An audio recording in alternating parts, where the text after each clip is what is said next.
okay, beef tallow, seed oil, but then there are other healthy oils. Like, for example, avocado oil is considered healthy, or olive oil. Or butter. Butter, straight olive oil, right. But my daughter, who's like you, she went into my house a couple of years ago, and she like wiped out the Smart Balance, wiped out the margarine, wiped out any seed oil. Good for her. And she cleaned out my whole pantry, and she bought me the things that she said, Daddy, this is much better because I like to cook. And she wants you to live for a long time. I want to live for a long time. Me too. That's why I watch my weight. I watch what I eat. I try to take care of myself. Here are the numbers that really scare me, though. And 66% of adults, 38% of teens, and we'll put this up on the screen, they have pre-diabetes. I didn't order that.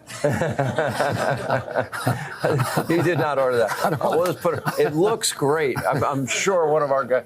Would anyone like a free shake? Anyone? We got to be somebody in here. But I want to go back. We can just You want?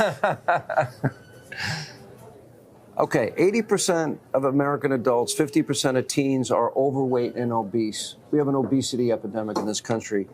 77%, according to the Pentagon, Americans do not qualify for the military because of their health.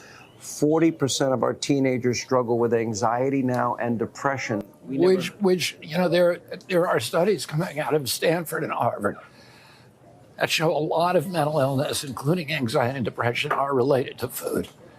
And that changing your diet, food is medicine. By changing your diet, you can lose some of those diagnoses.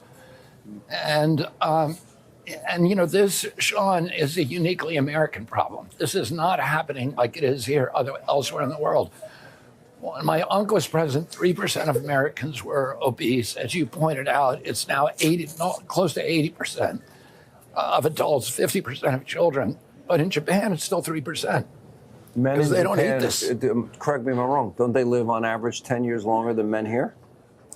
Yeah, and this generation of our kids is the first generation in 200 years that is going to have a shorter lifespan than their parents. Scary. So we are letting down these kids, and there's a moral issue here, and we need to start grappling with it because it's a moral issue, it's a financial issue. The healthcare costs are going to sink us.